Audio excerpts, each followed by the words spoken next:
Legal, e agora sim vou cumprir a nossa promessa, apresentar por aqui o nosso convidado especial de hoje, Diego Kamimura, preparador aí físico do Remo, né? O Remo de futebol aí está na elite do futebol brasileiro, fazendo um belo combo com o Léo Condé, um ótimo trabalho aí no nosso futebol. Nós vamos conversar sobre não só o futebol brasileiro, conversar sobre também as impressões sobre a Copa do Mundo e a preparação física. Quero agradecer em primeiro aí você estar aqui com a gente, trocando essas experiências e essas ideias, trocando conhecimento, e ao Lanzoni que fez essa ponte aí pra gente. Aqui a gente joga tudo com o time, mas é bom a gente falar aí quem tá jogando junto e quem tá fazendo também. Obrigado pela sua presença, Diego. É sempre um prazer muito grande. Só aproxima bastante do microfone. Um prazer muito grande estar aqui com vocês. Sempre bom falar de futebol e mais ainda de preparação física num período bacana que é o período da Copa do Mundo, né? Isso. Legal, então eu quero começar então por aqui a nossa sabatina com o Diego, aproveitar bastante aqui a presença dele, falando sobre o começo. Vamos começar do começo do Campeonato Brasileiro e o Remo. O Remo vindo da Série B é aquele clube em que ele precisa jogar e passar aquele recado para os outros de que nós não estamos aqui só para participar. Nós não viemos aqui num ping-pong para bater e voltar para a Série B. Acho que vocês estão conseguindo mostrar isso bastante. E acho que principalmente no começo do campeonato, o grande diferencial de quem quer ser a surpresa do campeonato é a preparação física, porque os times tidos como maiores, com maiores orçamentos, eles vão pegando o seu melhor físico durante o campeonato.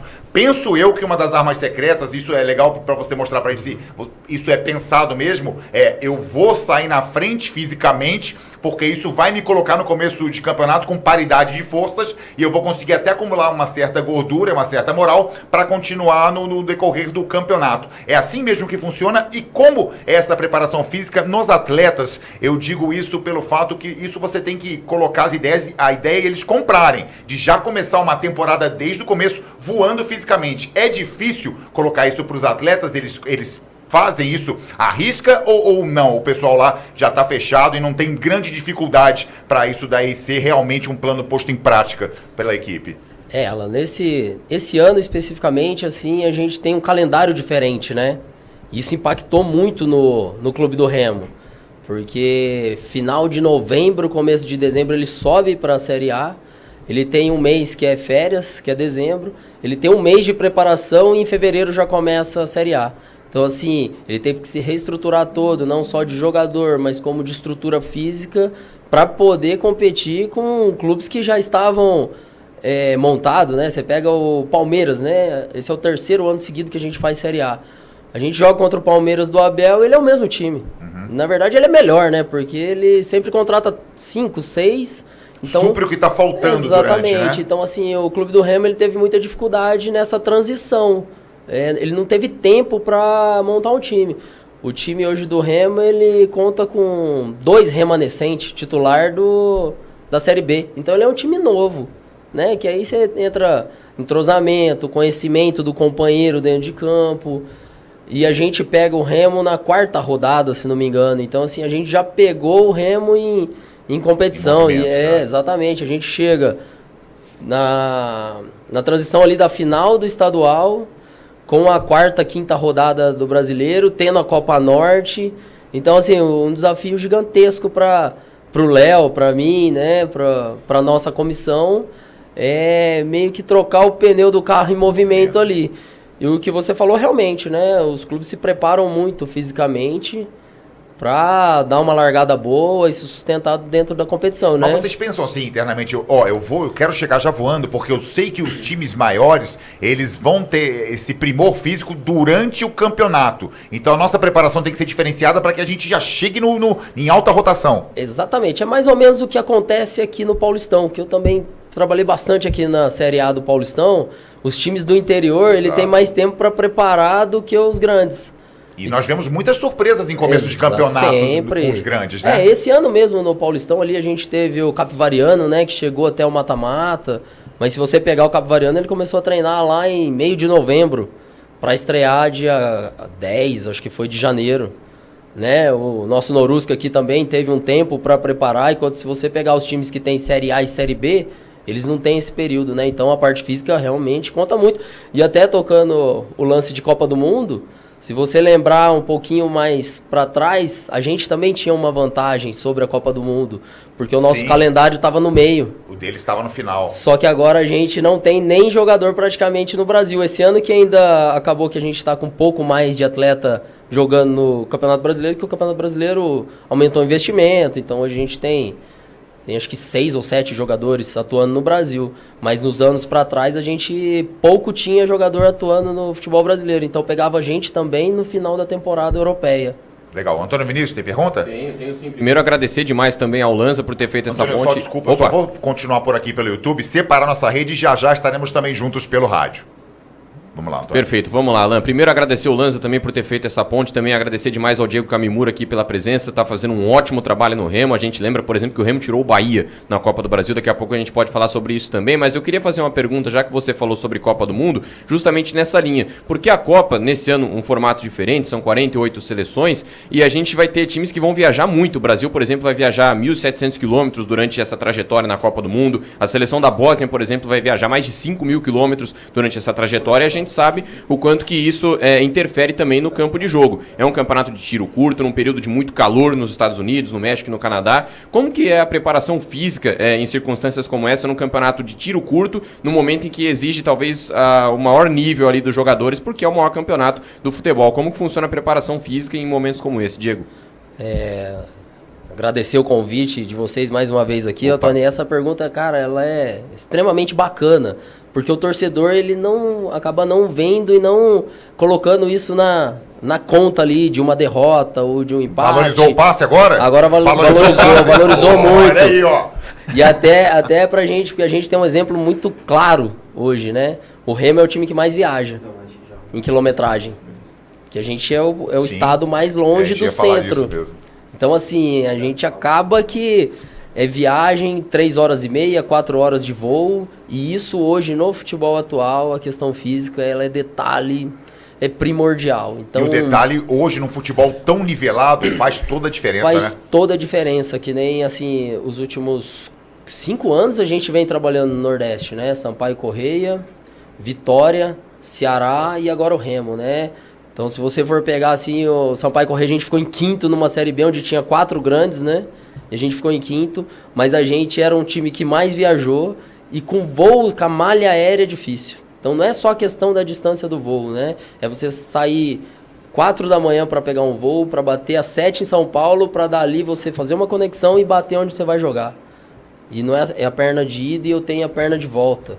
E aí, dali 2 dias, eu já tenho um jogo dentro de casa. Então, assim, foi isso com o Vitória, foi isso com o Ceará.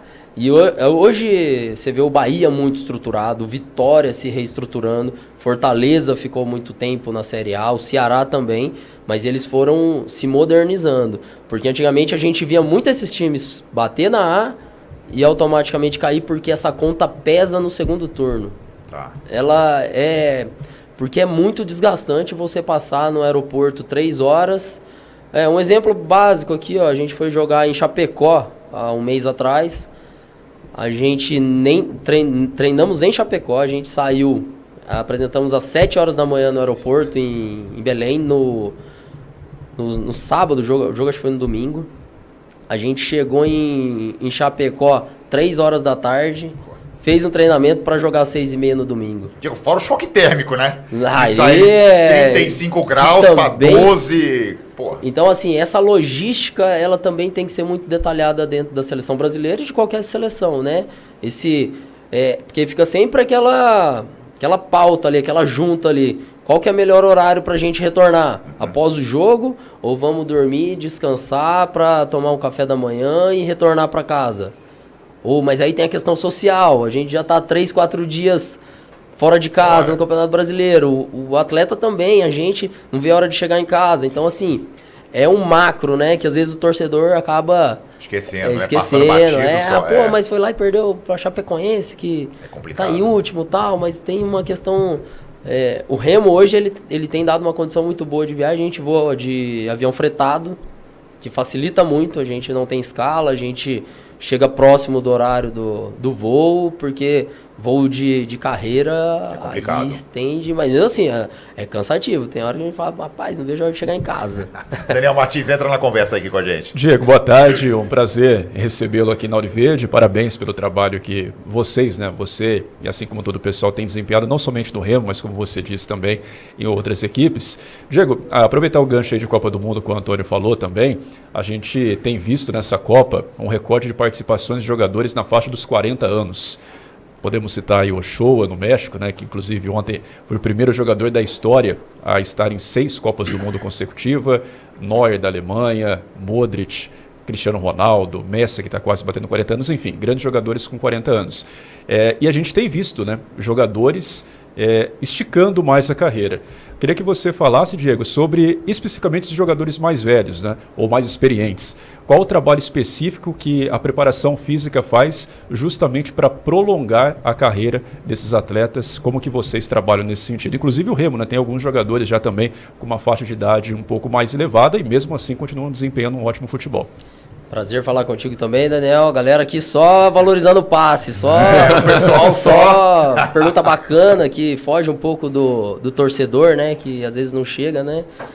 Cara, hoje a preparação física evoluiu muito, né? Isso eu sempre falo, né? A gente é uma evolução constante. O futebol, a ciência está muito por trás. Então, a evolução da ciência, o futebol evoluiu também. Eu costumo muito falar, né? Um treino que eu dava há 10, 7, 5 anos atrás, hoje eu já não dou mais. E isso vai prolongando a vida útil desse atleta, né? Isso é ótimo você falar, Diego, porque tem muita gente que fala que parou no tempo, preparação física de atleta, que o Brasil está muito atrás. Pelo contrário, o Brasil é pau a pau com todos os lugares do mundo. A gente pode discutir técnicos, umas coisas que a gente discute por aqui. Agora, em termos de preparação, essas coisas todas, é tudo no mesmo nível. Eu não tenho a menor dúvida disso, Alan, porque hoje fazendo o Campeonato Brasileiro, onde tem, se não me engano... Vocês acho que tem até esse dado mais exato que eu, mas acho que a gente tem 11 treinador brasileiro e 9 estrangeiro. E assim, a gente consegue competir fisicamente com todo mundo, né? A gente tem uma classe muito boa de preparadores físicos hoje no Brasil, né? Então assim, e além dessa evolução científica dentro do futebol, o atleta evoluiu também como atleta, né? Antigamente a gente falava jogador, né? Eu sou da época que a gente vai ficando velho, né? A gente vai passando o tempo. Só o Pelé que já era o atleta do século, porque ele é ET, é outro nível. Exatamente. Né? O resto era jogador de futebol. E assim, eu sou da época ainda que o jogador chegava, Daniel, 8 quilos, 10 quilos acima do peso numa pré-temporada. Aí você fala, caramba, né? Aí você ia ali, fazia toda uma base para ele emagrecer primeiro, para depois você dar o treino. Hoje, os atletas, eles treinam, assim, eles têm uma capacidade de compreensão. Recentemente agora no Vitória com o Osvaldo, né? O atacante, 39 anos, fez gol de bicicleta agora na semifinal da Copa do Nordeste. Então assim, o Osvaldinho era um cara que... Diegão, o que eu tô fazendo? O que eu preciso fazer? Ó, vou dar uma treinadinha hoje com o meu personal. Então assim, alimentação muito regrada. E aí o cara consegue estender essa carreira aí em alto nível, né? E isso pra gente é muito bacana, porque esse atleta com essa capacidade mental, ele puxa todo mundo do grupo para cima. O Remo mesmo, a gente tem o Pikachu 34, Patrick Nascimento 34. Então a gente tem uma galerinha ali, mas que se cuida bastante. O Marlon, acho que para 33, 34 também. O Marcelo Rangel, goleiro, 39. Então, assim, hoje a consciência do atleta está muito, muito maior. E também a ciência com a consciência elevou o nível de idade deles aí. E aqui a gente não perde a piada, né? O esticar a carreira que o Daniel tá falando é diferente pro pessoal. Mas antigamente já fazia. O Canidia já esticou a carreira mais que esses caras. Mas era outro tipo, outro... não, né? hoje exatamente. É outro tipo de esticar a carreira. Vamos, você entendeu? Agora, Lanzoni, eu quero ver você valorizar. Deu um downloadzinho. Peguei. Outra carreira. O Canidia já esticou a carreira faz tempo, a gente falando disso agora. Não é novidade, não. Vamos lá, Lanza, valoriza o passe aí. Deixa eu primeiro agradecer, não só por estar aqui, mas pela amizade do Diego Kamimura. Obrigado por estar presente aqui. Você é amigo desse cara, Diego? Você viu, cara? Você tá vendo coisa, só? Hein?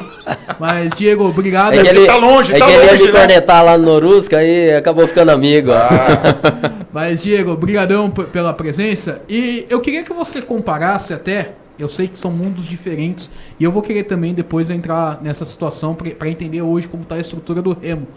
Mas hoje o pessoal da comissão, as comissões técnicas têm muito menos tempo para treinar, porque joga-se toda hora. E a gente está tendo uma Copa do Mundo que também é tiro curto, que apesar dela ter dado uma estendida, aumentou uma fase, então continua tendo pouco tempo para treinar. Como a preparação física pode fazer a diferença nesse curto espaço de tempo? O que dá para fazer? Eu sei que hoje, e esse nível de seleção que tem de equipamentos científicos é algo assim incrível. Mas aí também já trazendo para a tua realidade lá no Remo, que é a equipe que mais viaja no país no Campeonato Brasileiro da Série A. Quais são os macetes, segredos? Porque treinar mesmo, poucos conseguem treinar porque é muito jogo em cima de jogo. Sempre bom falar contigo, Lanza. Prazerzão estar aqui. E realmente, hoje o quebra-cabeça nosso ali dentro de uma comissão de um clube da Série A, especificamente, que é o meu cenário hoje, com viagens, calendário cheio, o quebra-cabeça nosso ali da comissão, todo o núcleo de saúde e performance, que aí a gente engloba departamento médico, nutrição, psicologia, fisioterapia, recuperar esses atletas e fazer uma manutenção da questão física, que aí são os níveis de força, potência, velocidade, a gente ter uma manutenção e recuperação desses atletas e ajustar a carga, porque ali a gente utiliza o termo de G1, G2, G3, o G1 é o grupo que vem atuando, o G2 é aquele grupo que viaja e entra nos jogos ou não entra nos jogos, e o G3 é aquele grupo que, por algum motivo, daquele momento, ele não viaja, ele não vai para jogo. Então a gente tem que equilibrar a carga dessa galera para a hora que o treinador precisar, ou um atleta que seja do G2 ou do G3, ele esteja na condição aceitável física e a recuperação desse cara que jogou, que aí é o maior quebra-cabeça nosso ali, é manutenção, microdose de força, pós-jogo você sente, porque hoje a gente tem um aparato científico e tecnológico muito grande, né? Tem atleta que vai para o trabalho de força pós-jogo, tem atleta que não vai para o trabalho de força. Porque também é muito subjetivo, né, Diego? Assim, cada um vai responder ao treinamento de uma forma. O meu treino não é o mesmo do Antônio, que não é o mesmo do Lanzoni, que não é... Cada um é cada um, né? Cada um tem individualidade biológica, né, genética, e também tem individualidade de campo, né, que cada um... se você pegar as posições de cada atleta ali, eles fazem funções físicas diferentes, né? A metragem do zagueiro ela é diferente do lateral. Tiro curto. O número de sprint do zagueiro é diferente do volante. E assim por diante. Então a gente vai ajustando a carga de cada um ali. Tem dia que a gente chega lá e fala, cara, hoje só vamos deixar os caras na massagem, na fisioterapia, na botinha, na banheira seja fria ou seja quente, dá uma pedalada na bike. Lá, que eles gostam pra caramba e vai pra casa, entendeu? E tem dia que a gente sente que, hoje é o dia que eu posso ofertar um pouquinho de treino para esse atleta. Então, a gente vai para a sala de musculação, faz alguma coisa, ou vai para campo. Então, assim, não é uma receita de bolo, né? Você fala assim, me manda aí uma programação aí. Cara, não sei, como é que você vai jogar bola amanhã? Você vai correr? O que você vai fazer? Então, assim, é minucioso. É juntar o quebra-cabeça ali e tentar deixar esses caras prontos para correr. Voando. Vamos lá, Antônio, vamos colocar nossa audiência aqui na conversa. Estamos com o Diego Kamimura, para você que chegou agora, preparador físico do Remo, primeira divisão aqui no Campeonato Brasileiro. Estamos trocando essa ideia aí. Você é muito bem-vindo e muito bem-vinda aí a falar junto conosco no Ponta Direita. Vamos lá, Antônio. Vamos nessa, Alan Carioca. O pessoal participa aqui no chat da Auriverde Brasil. Quero trazer a participação do Giancarlo, que fez uma pergunta muito interessante também, que tem a ver sobre Copa do Mundo. Amigos, perguntem ao Diego sobre o preparo físico pós-lesão necessário para o Neymar tentar desempenhar um bom futebol na Copa do Mundo e o que ajudaria ele a a evoluir rapidamente para voltar a jogar, né? Hoje, por exemplo, a gente já teve a notícia de que o Neymar já virou dúvida contra o Haiti, tinha uma certeza que ele jogaria, pode ser que não jogue agora. E também se você já teve que lidar com algum profissional que teve uma sequência de lesão ou uma lesão parecida com essa do Neymar, como que é esse processo de voltar, né, da parte de recuperação até a recuperação física para poder voltar a jogar em boas condições? E se você tinha alguma dúvida que você ia falar sobre o Neymar, agora você acabou. Assim, é aquela coisa que a gente fala, né? Cada caso é um caso, cada lesão, cada atleta, né? Tem atleta que se recupera um pouco mais rápido, tem atleta que demora um pouquinho mais. Tem uma linha ali que ela é muito tênue, né? Da sensação de dor e de esforço, né? O que pode ser uma escala de dor de 0 a 10, para mim 5, para o Alan pode ser 9, tá, né? E aí hoje a gente tem o return to play, né? Que é o retorno ao jogo, né? Então o Neymar tá nesse processo, porque são várias fases, né? A gente, lá no Remo e no Ceará, a gente divide ela em 5 fases, né? A primeira fase ali seria fisioterapia pura, né? Para reconstrução ali das fibras, o tecido se regenerar, um leve fortalecimento. A fase 2 ele já começa alguns exercícios de força, mas ainda sem grande exposição. Até por isso que quando a gente acabou tendo a informação que era um grau 2 um pouquinho antes, né? Que o futebol ali tem um círculo ali, né? Que todo mundo falou, Neymar acho que é grau 2, aí todo mundo lá na comissão, então acho que vai ser cortado, não vai. Então a gente sabia da gravidade e a gente, já há muito tempo no futebol, a gente teve agora recentemente o Vitor Bueno, com uma grau 2 de panturrilha também, Vitor Bueno, São Paulo, sim. Atlético, Santos, e a gente sabe o quanto foi difícil esse retorno dele, né? Então, Neymar ainda vai ter que passar por todas essas fases, né? Que eu imagino ali que ele tá na 2 ali, né? Tá fazendo um pouquinho de fortalecimento, aí ele tem a fase 3, que ele entra com os preparadores físicos, pouco mais de movimento, uma oferta maior de ganho de força, mais específico para o futebol. Aí a fase 4, que é o retorno ao campo ali, um pouquinho de... Entra num trabalho como Coringa, como Parede, não como os outros atletas. E depois tem a fase 5 ainda, que ele entra com o grupo que é o caos, né? Que a gente chama de caos, que é o jogo propriamente, para ele poder falar assim, agora você está pronto para atuar aí ainda em fases 40 minutos, 45 minutos, aquele controle de carga. Então, assim, eu vejo não com tanto otimismo esse retorno dele, sabe? Tipo, é uma pena, né? Eu penso que você não deveria gastar a ficha do Neymar para jogar com Haiti ou Escócia. Guarda ele para o primeiro mata-mata numa situação dessa. Eu acho temerário. Isso é estratégico. Você fazer isso e colocar ele num jogo igual tem muita gente que está falando. Ele pode voltar no Haiti ou de repente jogar uns minutinhos na Escócia. Eu acho que seria melhor guardá-lo para o mata-mata. Isso é estratégico, Alan. Vou até passar uma informação aqui que é muito de dentro da nossa comissão, né? O Vitor Bueno estava nessa fase, já na fase 5, que ele já estava com o grupo, treinando normalmente, controlado a carga. Hoje o Bueno faz 70% do trabalho, Léo. Vai lá, faz 70% e sai. Tinha o primeiro jogo da Copa do Brasil contra o Bahia e o Bueno estava no banco, que tinha uma possibilidade dele participar. Mas aí a gente fez 3-1. Pra quê, né? Aí você segura o Bueno. Aí tem o jogo de volta. Será que a gente com 3-1 não dá pra gente sustentar ele um pouco mais, em vez do Neymar jogar contra o Haiti? E foi o que a gente fez. A gente sustentou o Bueno. Ele entrou faltando 15 minutos para ganhar um pouco de ritmo no segundo jogo da Copa do Brasil.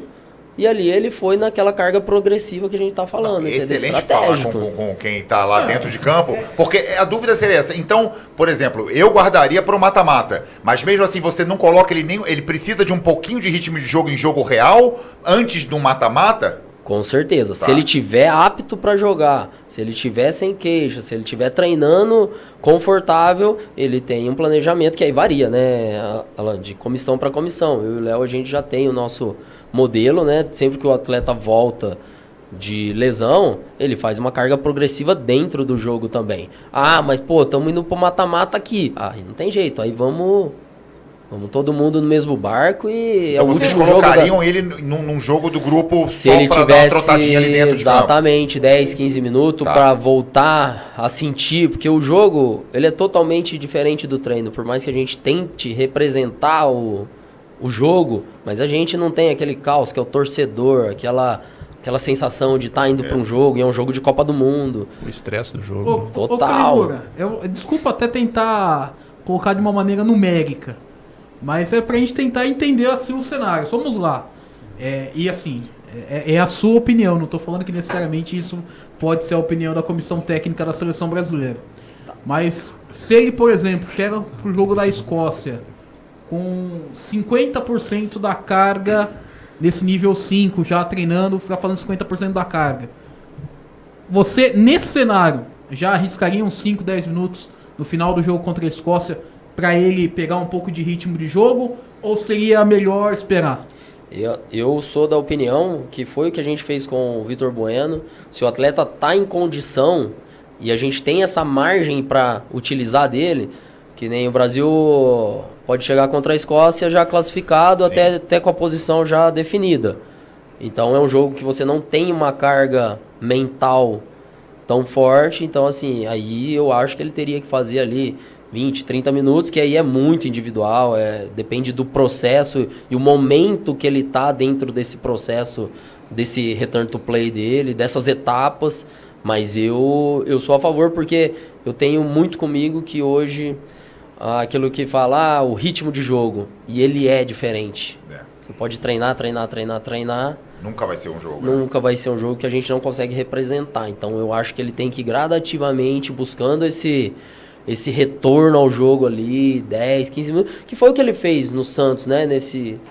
Nessa última passagem agora, né, com o Cuca, né? Contra a gente, ele jogou os 90 minutos. Que ele já vinha jogando fracionado até fazer os 90 minutos com o Remo, né? E em 2 bolas ele decidiu o jogo, né? Então, é diferente mesmo, né? Não tem. Assim, na verdade, eu costumo brincar, né? Que muita gente reclama dele, né? Mas ele é a última safra fenomenal. Fora de série. Fenomenal. Nós Isso temos pra mim é muito claro. Bons jogadores. Mas o fora de série, o último é ele, né? Tem o Endrick no caminho, não sei, eu tô vendo o Endrick com muitos bons olhos assim sobre isso. Pode ter uma evolução realmente, mas nesse momento aqui, nessa geração, ele é... Ô Diego, dos 5 títulos que o Brasil conquistou, 2 deles ficaram muito marcados pela preparação física. Curiosamente, em países que estão sediando a Copa agora, né? A preparação física do Brasil na Copa de 70 e a preparação física do Brasil na Copa de 94.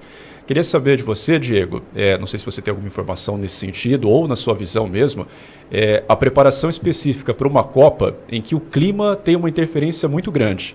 Primeiro com as altas temperaturas, o risco de tempestade, a possibilidade de paralisação dos jogos, como que para o jogador eventualmente não perder o ritmo durante as partidas, algo que aconteceu muito no Mundial de Clubes.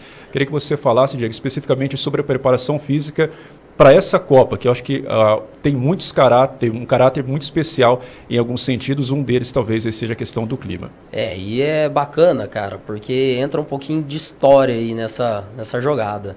Em 70 o preparador físico era o Carlos Alberto Parreira, e em 94 ele era o nosso treinador campeão do mundo. Então assim, a gente vinha já numa evolução da preparação física, né? E isso é muito mais complexo, a seleção, do que o clube. O Cristiano Nunes hoje é o preparador físico da seleção brasileira, né? Ele ele e o Tafarel, acho que são os 2 brasileiros que encabeçam ali o staff como primeiro. E o Cristiano, ano passado, ele fez um tour em todos os clubes da Série A para conhecer a estrutura. Tem amizade há muitos anos já com o Cristiano. E uma das questões que a gente conversou muito foi isso, né? Porque ele sempre foi preparador físico de clube. E agora ele vem nessa função de seleção, né? Nessa última troca do ciclo ele entrou.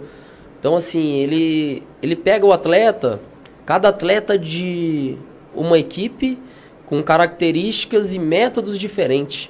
Porque a metodologia, ela tá aberta, né? A gente tem um campo muito largo. Você falar para mim, qual que é o seu modelo de treino de força para atleta de futebol? O meu é esse. E você pode chamar 10 preparadores físicos aqui que vai fazer diferente, porque a gente tem um leque muito grande de treino de força. Como treinador, ele tem a sua preferência para um esquema tático, e tem vários disponíveis e ele vê o que se encaixa melhor no período ali com os atletas. Só que a preparação física, Alan, a hora que eu oferto esse modelo de de preparação física, seja ele de treino de força, ou de velocidade, ou de potência, sei lá, o que a gente quiser brincar com essas valências, eu vou estar criando uma casca diferente para cada atleta. Então, assim, ele pega atleta que tem um método aqui, outro que tem outro método, e são 24 diferentes, 2 ou 3 compartilham o mesmo treino. A gente tem bastante linha portuguesa hoje aqui no Brasil, que é meio que não é tão adepto ao treino de força.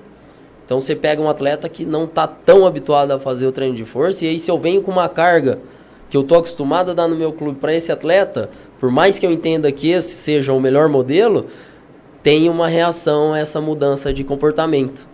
Então, assim, é muito complexo o trabalho do preparador físico da seleção para poder juntar tudo isso, pensar no que ele vai dar treino, para ele não ter o fator contrário, entendeu? Acaba machucando demais, ou tem queda de rendimento. Então, assim, é muito complexo. Ô Diego, eu tenho uma pergunta também sobre uma situação que a gente tem visto cada vez mais ou cada vez menos no futebol, que é a situação de gols de falta. E uma das explicações que a gente tem para isso é que não se treina mais tantas cobranças de falta hoje como se fazia antigamente, até pela questão da preparação física. Uma pergunta até do nosso querido amigo Júlio César aqui da bancada. Por que hoje se treina menos cobranças de falta, se é que essa informação procede de fato, e o quanto que isso tem a ver com a questão física também dos atletas, questão de treinos intensos, número de jogos, enfim. Queria que você falasse sobre essa situação de cada vez menos gols de falta que a gente vê no nosso futebol. Pô, só pergunta muito boa, cara. Bate-papo, assim, muito bacana. O auxiliar do Léo Condé é o Renatinho. Renatinho é um ex-jogador, base do São Paulo, que ficou muito conhecido porque ele fazia muitos gols de falta. E eu debato muito com ele sobre isso, né? Hoje, o que eu vejo, Antônio, é o seguinte. Se a gente for numa escolinha de futebol hoje, você vai ver o cara trabalhando a questão tática. A linha, fecha a linha, janela, e perfila o corpo, e acaba meio que ficando um pouco para trás essa questão. Porque antes a gente tinha ídolos batedores de falta. Zico, Marcelinho Carioca, Juninho Pernambucano.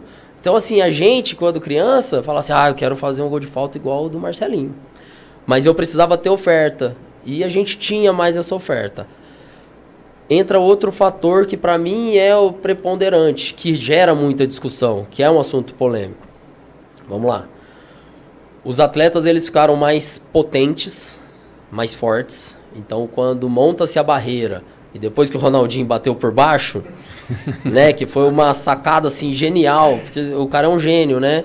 O que aconteceu? O Ronaldinho próprio começou a ver que esses caras estavam saltando mais vertical. Eles saltam mais. Se eu pegar teste meu que eu fiz em 2010, tô velho, né? E se eu pegar hoje, os resultados mudaram.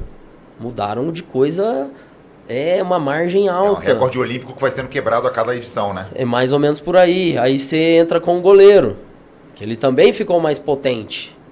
Eles têm uma seleção natural ali, que o cara 1,80m, 1,90m, 2 metros... Né? O goleiro do Palmeiras é um gigante, mais potente, salta. Então, assim, eu acho que foi de tudo um pouquinho, sabe? Pouquinho que você vai lá, pega, põe na conta. A criançada não tá mais batendo falta. Você pega, põe na conta. Eu tô treinando demais. E aí o preparador físico ou o treinador tira meu treino de falta. Que acontece também, com esse calendário cheio. Como que o atleta vai treinar também em falta? Se ele jogou no domingo... Até terça-feira ele tá com a setinha pra baixo lá do FIFA, né? Tá com a setinha pra baixo, mas ele tem que jogar na quarta-feira. É isso, aí tem que jogar na quarta-feira. Aí chega na quinta-feira, ele continua com a setinha mais pra baixo, porque se ele tava antes, ele já fez mais um jogo, então ele tá mais pra baixo. Aí como que esse cara vai bater na bola? Então assim, aí o cara ficou mais potente, vamos jogar na conta lá.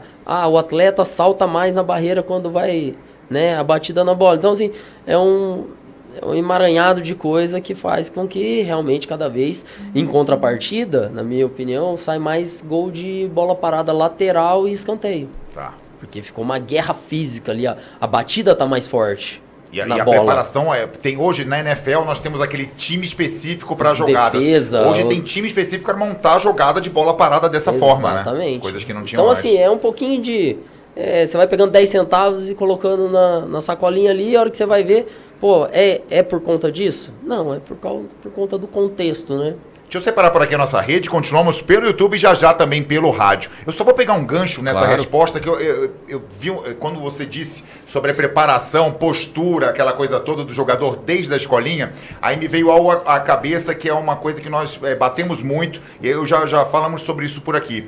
Isso também, eu não sei se, vamos ver o lado positivo e negativo, isso também não fez a molecada ficar robotizada e hoje em dia a gente reclama que não tem mais os mesmos dribladores que tem antes. O pessoal na base, eles já fazem um jeito, uma europeização, ou torna o jogador daqui mais europeu para ter um padrão, até pensando numa venda futura, nesse cara da escolinha, nem que seja para ele não ser um grande craque, mas vendeu, tá bom, então você limita aquela parte do improviso do jogador e já monta ele tecnicamente, meio que perfeitinho, o que acabou sendo, falta aquela nossa diferencial, aquele nosso diferencial que nós tínhamos. A gente reclama que não tem mais o driblador que tinha antes, nós não temos mais camisa 10 igual nós tínhamos antes, nós não temos mais laterais como nós tínhamos antes, ousados com drible. A gente está com esse problema nessa seleção que a gente está reclamando. Tem a ver com isso também? Que já desde a base, o jeito de montar o atleta para entrar, para ser formado?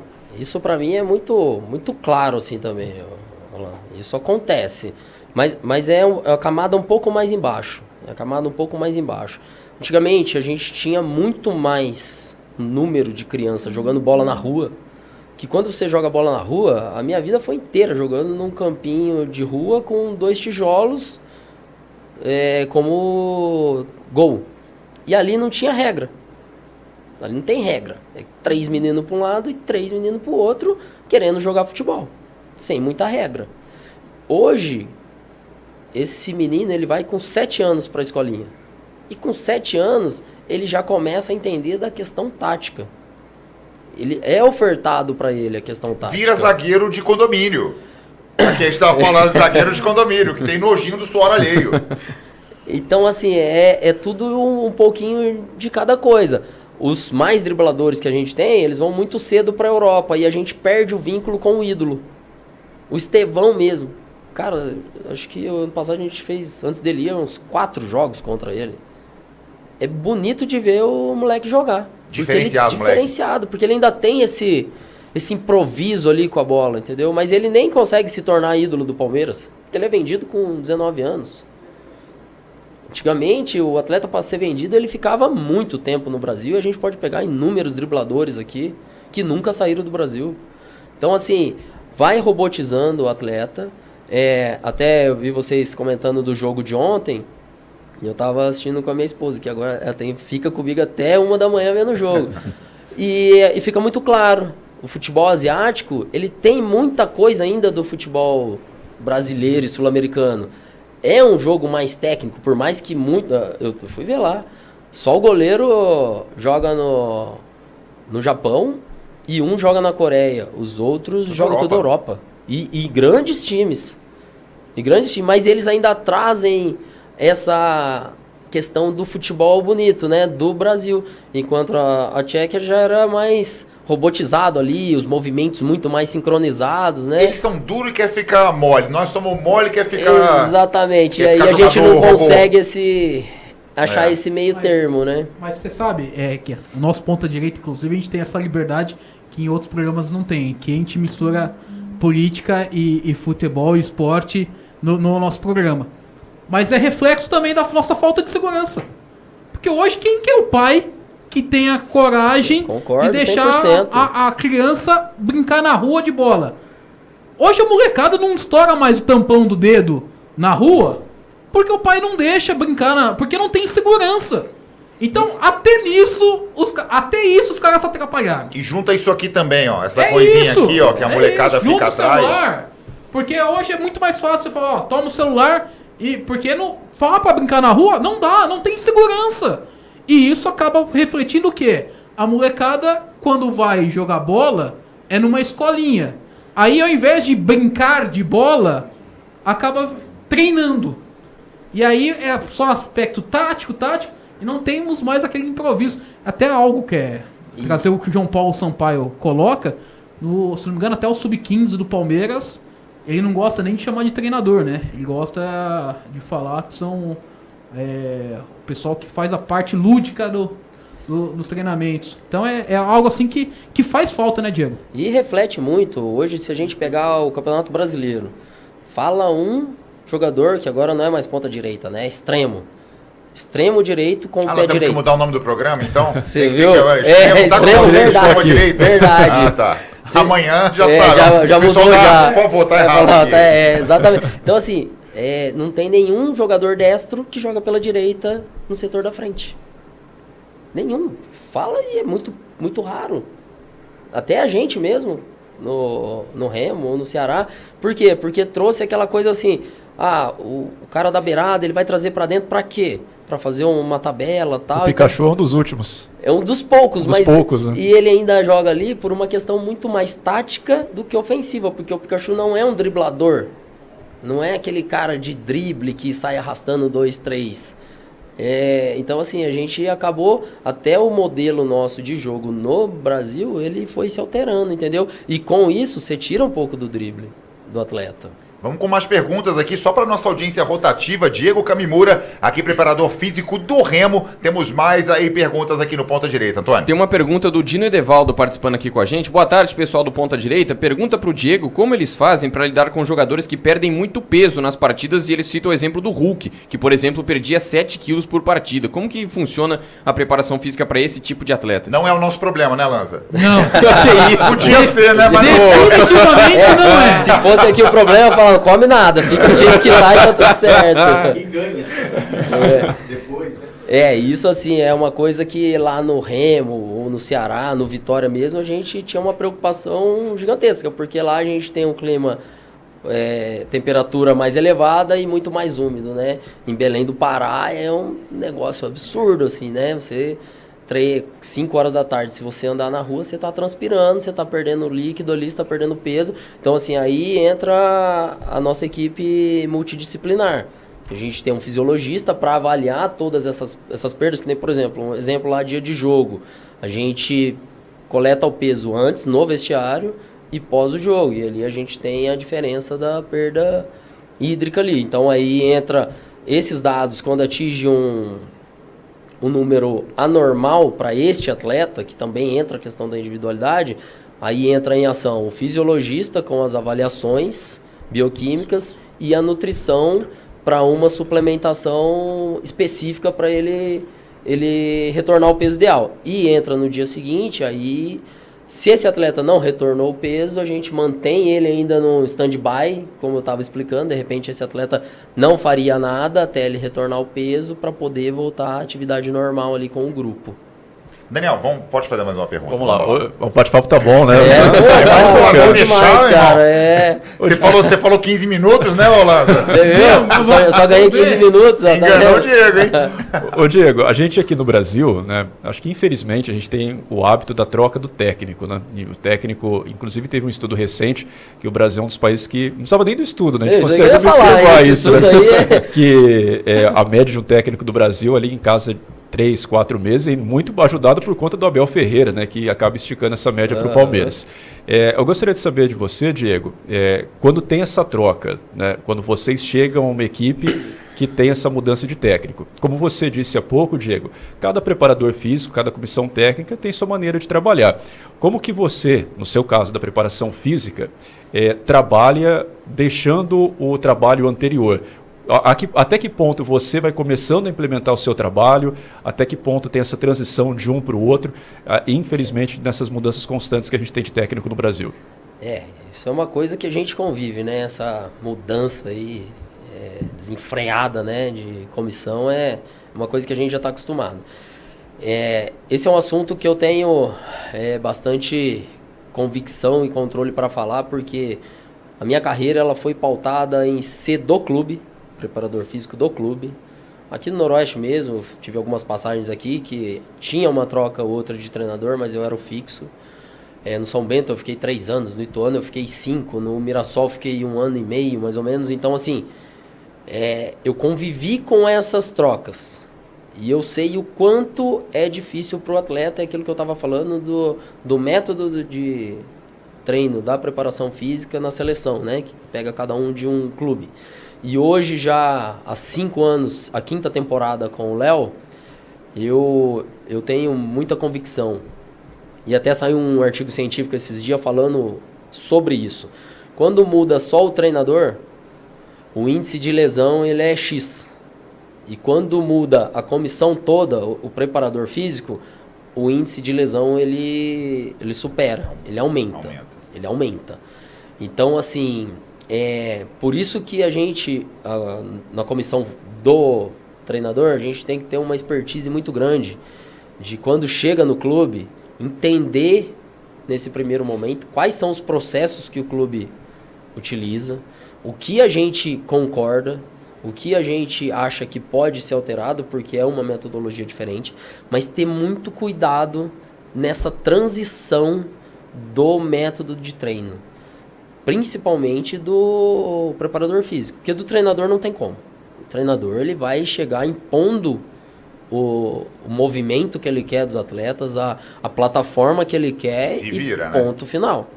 Agora, a preparação física tem que ter um cuidado. Eu hoje completo 3 meses e meio de remo. Eu, a partir do 2º mês, 1 mês e meio que eu consegui colocar o que eu realmente penso de treino de força, de pré-treino na academia, de preparação pro treino do Léo Condé.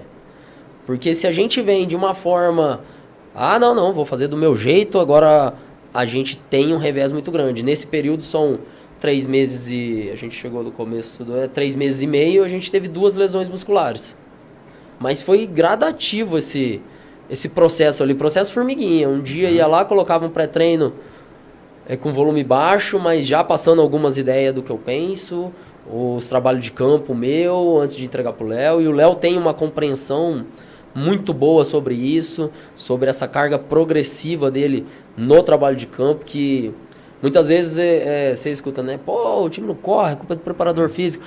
Mas a gente brinca muito, a gente divide a parcela ali, porque a maior parte do tempo o atleta passa no campo com o treinador. Uhum.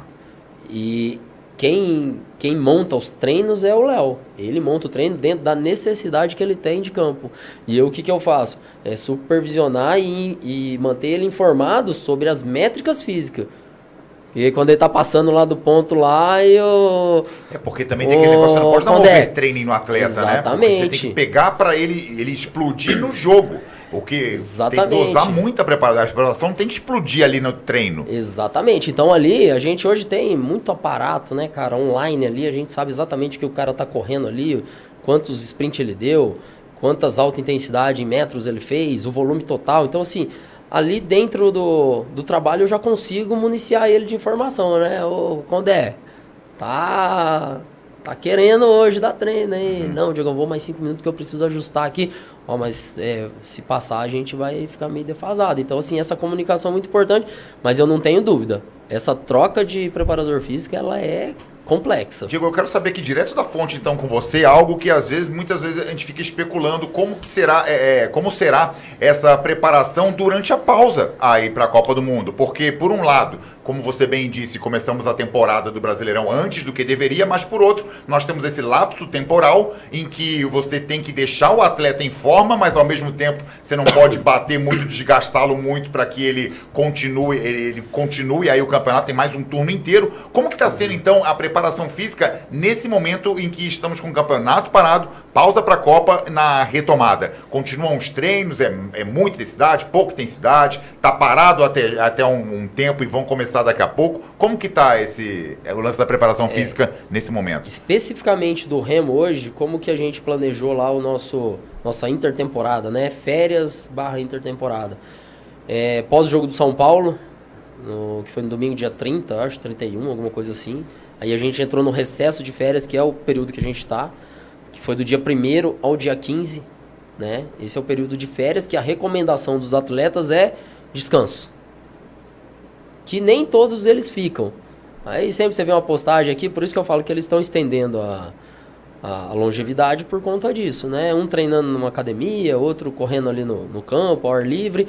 Então, mas a recomendação principal era os 7 primeiros dias, offline. A partir do 7º até o 15º dia, quiser fazer alguma coisa livre, forma à vontade, pode fazer, mas se não também, fica off. A partir de segunda-feira, dia 16, a gente tem programado 4 períodos de treino remoto. Então os atletas já receberam esse material. A partir de segunda-feira é que nem aquela, quando a gente ia pra escola, aquela chamada, né? Sei. Aí tem que mandar lá no grupo o videozinho. E antigamente era o DVD, agora não sei. Não, Agora manda é o- lá no segunda-feira que fez o treino tal, que fez o treino proposto para aquele dia. Então eles vão me mandar num grupo que a gente tem de WhatsApp, segunda, terça, quarta e quinta. E sexta-feira fica o dia para eles viajarem, né? Para eles se irem para Belém, que no sábado a gente retorna às atividades. E dentro desse período do dia... A gente joga só dia 22 ou 23, ainda nem saiu, que é contra o Corinthians aqui em Itaquera. Então, assim, a gente vem naquele processo escadinha, né?